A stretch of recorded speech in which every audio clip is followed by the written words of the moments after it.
Assalamualaikum warahmatullahi wabarakatuh. Halo sahabat BBS, apa kabarnya hari ini? Semoga baik-baik saja. Bertemu kembali bersama Bapak Wahyu Srianto. Kali ini kita akan belajar bersama-sama tentang IPS kelas 9 dengan tema kondisi alam negara-negara di dunia. Jadi untuk pembuka kali ini Bapak akan menyampaikan afirmasi teori yang ada di layar kalian. Setiap negara-negara di dunia memiliki karakteristik sendiri yang berbeda-beda dengan negara lainnya, baik keadaan alamnya maupun keadaan penduduknya, seperti keadaan lokasi, iklim, bentuk muka bumi, geologi, flora, dan fauna. Oke Sobat BBS, sebelum kita memasuki ke negara-negara lainnya, mari kita perkenalkan dulu apa definisi dari iklim, lokasi, bentuk muka bumi, geologi, dan lain-lainnya, agar supaya nanti Sobat akan memahami apa itu lokasi, iklim, dan lainnya. Oke Sobat BBS, sebelum Bapak menyampaikan tentang kondisi alam di negara-negara yang nanti Bapak sampaikan, alangkah baiknya kalian harus mengetahui apa itu lokasi, iklim, bentuk muka bumi, dan geologi. Jadi nanti kalian akan memahami kondisi yang ada di negara-negara yang nanti Bapak akan sampaikan. Oke, langsung saja Bapak akan membahas tentang lokasi. Lokasi adalah posisi pasti dalam ruang. Dalam geografi, lokasi mempunyai dua makna, yaitu lokasi absolut dan lokasi relatif. Yang kedua, iklim. Iklim adalah pola cuaca rata-rata yang terjadi untuk waktu yang relatif lebih lama, atau sekitar 30 tahun, dan mencakup wilayah yang luas. Yang ketiga, bentuk muka bumi.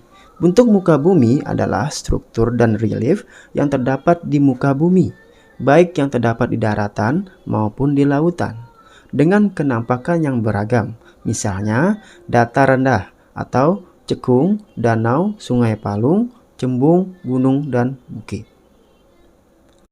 Yang keempat, geologi. Geologi adalah suatu bidang ilmu pengetahuan kebumian yang mempelajari segala sesuatu mengenai planet bumi beserta isinya yang pernah ada. Yang kelima, flora dan fauna. Flora adalah segala jenis tumbuhan serta tanaman yang ada di muka bumi, sedangkan fauna adalah segala jenis hewan yang hidup di muka bumi. Oke, itu tadi penjelasan dari kelima kondisi alam untuk kalian ketahui. Semoga apa yang Bapak sampaikan tentang kondisi yang tersebut bisa kalian pahami. Oke Sobat BBS, kali ini Bapak selanjutnya akan membahas mengenai negara-negara yang akan Bapak jelaskan nanti. Ada 5 negara, yaitu Jepang, Amerika Serikat, Inggris, Australia, dan Mesir. Pertama kita bahas ialah negara Jepang. Jepang memiliki iklim sedang dengan 4 musim, yaitu musim semi, panas, gugur, dan dingin. Dataran terbesar dapat dijumpai di dataran Kanto atau wilayah Tokyo. Jepang terletak di cincin api, setidaknya terdapat 192 gunung api, yaitu gunung tertinggi ialah Gunung Fuji dengan ketinggian 3.776 meter. Beberapa jenis tumbuhan yang terdapat dijumpai adalah pohon, bambu, maple, birch, beech, dan poplar. Hewan di Jepang yaitu babi hutan, monyet, serigala, dan rusa. Selanjutnya negara Amerika Serikat.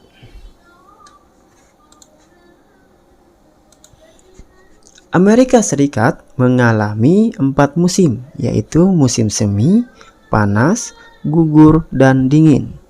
Amerika Serikat terdiri atas dua rangkaian pegunungan besar, yaitu Pegunungan Rocky di bagian barat dan Pegunungan Appalachia di bagian timur. Amerika Serikat kaya akan batu bara, minyak bumi, tembaga, fosfat, timah, dan besi. Di bagian Great Plains terdapat padang rumput yang sangat luas. Jenis fauna yang hidup di Amerika Serikat antara lain ialah bison, antelope, beruang, domba dan rusa, armadillo, sloth, dan jaguar.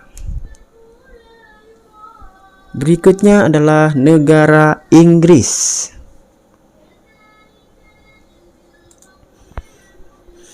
Negara Inggris memiliki iklim sedang, musim panas, musim dingin. Wilayah Inggris terbagi menjadi dua bagian, yaitu wilayah pergunungan di bagian utara dan dataran rendah yang bergelombang di timur dan selatan.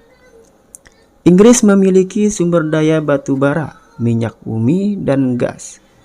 Flora di Inggris adalah pohon ek dan elm horse.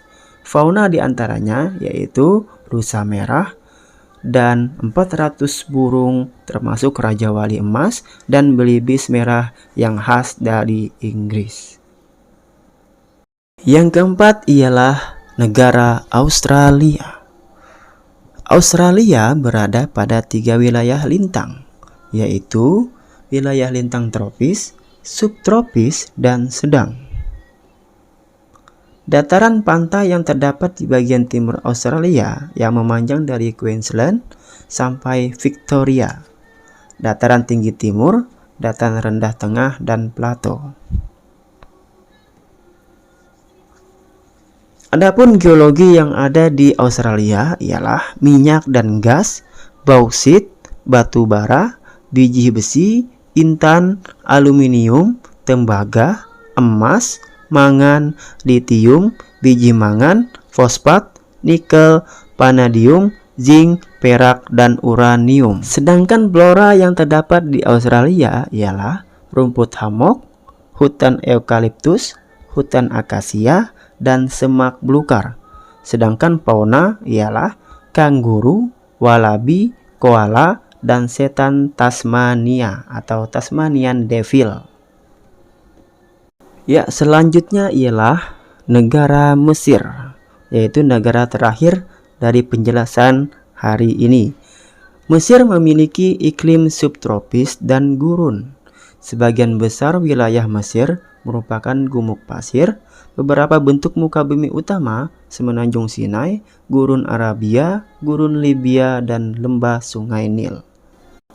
Mesir memiliki sumber daya alam berupa minyak dan gas, biji besi, fosfat, mangan, lempung, gipsum, talk, asbes, timah, emas, dan zinc.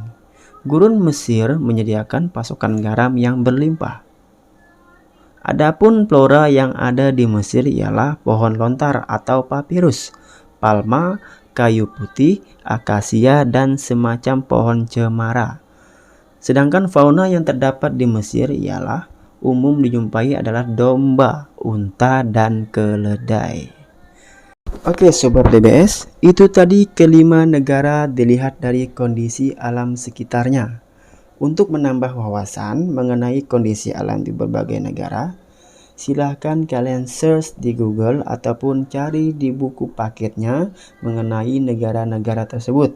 Dan Bapak ada satu pertanyaan untuk kalian. Pertanyaannya adalah, menurut kalian, kata cuaca dan iklim itu berbeda ataukah sama? Sertakan alasannya. Jadi, kalian cari ataupun telaah cuaca dan iklim itu apakah sama atau berbeda. Sertakan penjelasan kalian di kolom komentar. Misalnya seperti ini. Cuaca dan iklim itu berbeda. Penjelasan kalian apa? Oke.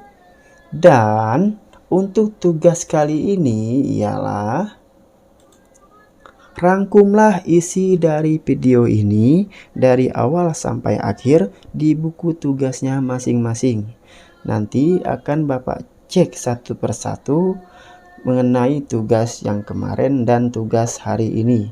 Jadi untuk tugas hari ini kalian silahkan rangkum video yang ada di layar monitor kalian dari awal sampai akhir dan ditulis di buku tugasnya masing-masing. Oke, itu saja pembelajaran kita kali ini. Terima kasih sudah belajar bersama-sama. Untuk Sobat BBS, semangat dan konsisten belajar.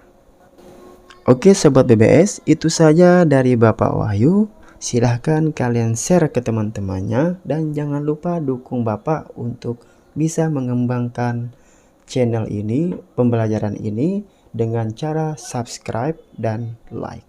Oke, itu saja. Mohon maaf dan Bapak undur diri. Assalamualaikum warahmatullahi wabarakatuh.